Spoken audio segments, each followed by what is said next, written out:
Pembahasan selanjutnya yaitu ilmu hadis. Ada 3 yang akan kita bahas, yaitu definisi, objek pembahasan, dan fungsi.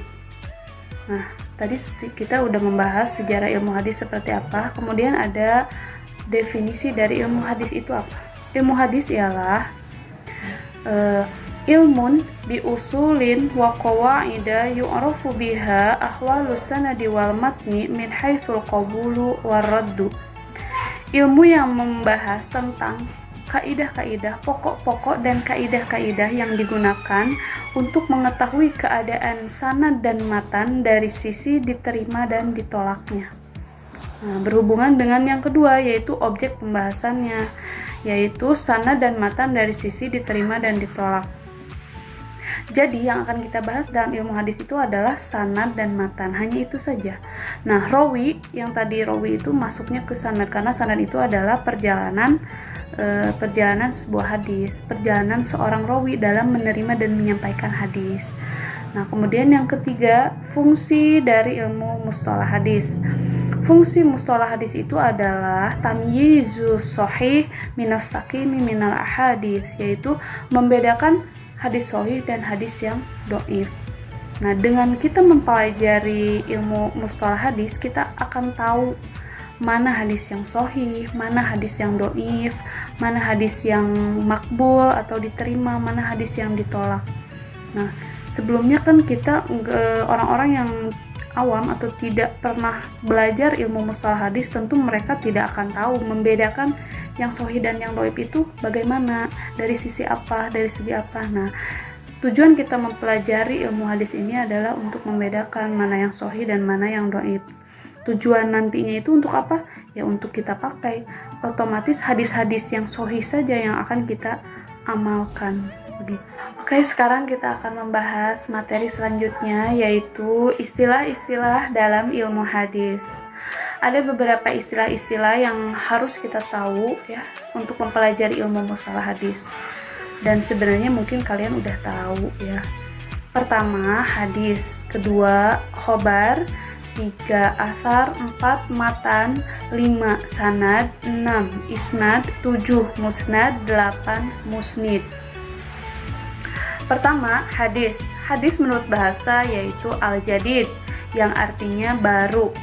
Sedangkan menurut istilah ma'udifa ilan nabi sallallahu alaihi wasallam min qaulin au fi'lin au taqririn au sifatin. Apa-apa yang disandarkan kepada Nabi Muhammad, baik perkataan, perbuatan, takrir atau sifat. Jadi pokoknya segala sesuatu yang datang dari Nabi itu menjadi sebuah hadis, menjadi sebuah hukum bagi umat Islam ya. Pada Nabi saja, tidak yang lain. Kemudian yang kedua ada istilah khobar. Khobar menurut bahasa artinya an-naba, berita. Sedangkan menurut istilah ini ada 3 pendapat sebenarnya. Pertama, muradifulil hadis, sama dengan hadis. Jadi hadis dan khobar itu yaitu artinya tadi apa-apa yang datang dari Nabi. Kemudian berbeda dengan hadis. Pendapat yang kedua berbeda dengan hadis. Kalau hadis itu apa-apa yang datang dari Nabi, kalau khobar dari selain Nabi, itu menurut pendapat yang kedua. Nah, pendapat yang ketiga bahwa khobar ini lebih umum daripada hadis.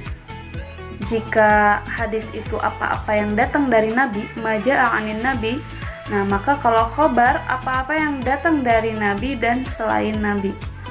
Nah, kita sepakati satu saja yang kita ambil ya, yaitu pendapat yang ketiga bahwa khobar itu lebih umum daripada hadis. Ingat ya, pendapat yang ketiga yang kita ambil bahwa khobar lebih umum daripada hadis. Kalau hadis apa-apa yang datang dari Nabi, kalau khobar apa-apa yang datang dari Nabi dan selain Nabi. Maja'a anin Nabi au ghairuhu. Kemudian istilah yang ketiga yaitu ada juga athar. Athar menurut bahasa artinya baqiyatus syai', sisa dari sesuatu. Sedangkan menurut istilah ini ada 2 pendapat. Pertama, sama dengan hadis. Jadi hadis itu bisa disebut khobar, bisa disebut athar. Nah, sedangkan pendapat yang kedua itu adalah bahwa athar itu apa-apa yang datang dari selain Nabi, yaitu sahabat dan tabi'in. Nah, kita ambil yang kedua aja ya, bahwa Asar itu apa-apa yang datang dari sahabat dan tabi'in. Nah, dari tiga istilah ini, hadis, khobar, dan asar, kita dapat membuat suatu kesimpulan ya bahwa khobar itu adanya di atas ya. Khobar itu lebih umum, apa-apa yang datang dari Nabi Muhammad dan selain Nabi Muhammad ya, itu namanya khobar.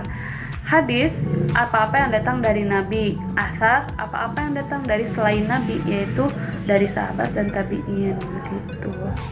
Sekarang masuk ke istilah yang keempat, yaitu matan, bukan mantan ya. Matan menurut bahasa mal soluba wartafa'a minal ardi, artinya tanah yang keras dan naik ke atas. Menurut istilah mayan tahi ilaihi sanad minal kalam, perkataan terakhir dari sebuah sanad atau jalur hadis. Nah, dapat kita pahami seperti yang tadi di awal bahwa matan hadis itu adalah redaksi dari sebuah hadis ya. Redaksinya, isinya ya, atau substansinya, isinya, apa yang dibicarakan, apa yang diperlihatkan, maka itu menjadi sebuah matan hadis, apa yang disampaikan. Nah, untuk istilah yang ke-6, ke-7, ke-8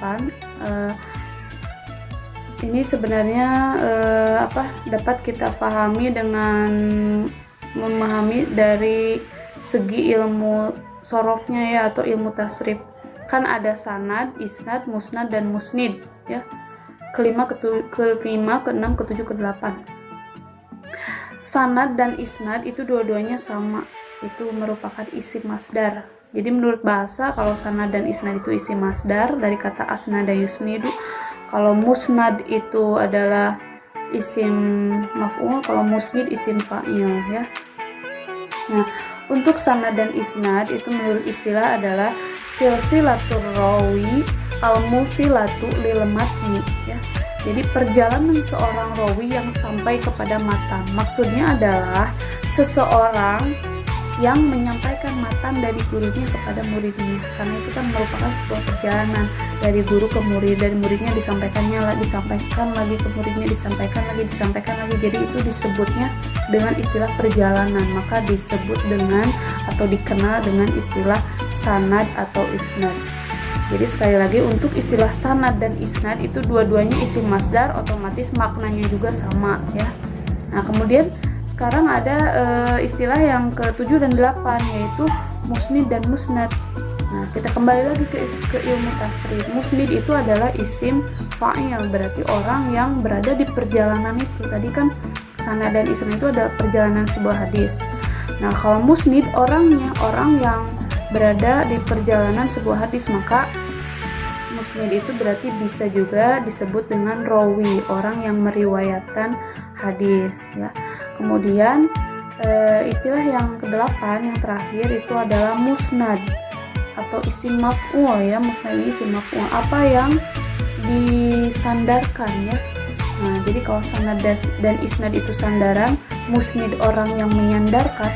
Kalau musnad apa yang disandarkan, berarti maksudnya apa yang disampaikan dalam perjalanan itu. Nah, jawabannya adalah hadis, matan hadis ya.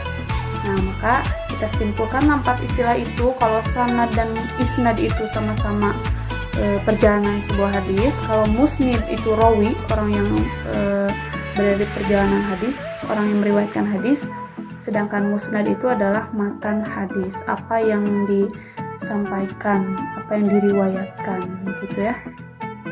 Kira-kira paham mengenai istilah-istilah dalam ilmu mustalah hadis? Nah, sekali lagi ada 8 istilah ya: hadis, khobar, athar, matan, sanad, isnad, musnad, dan musnid.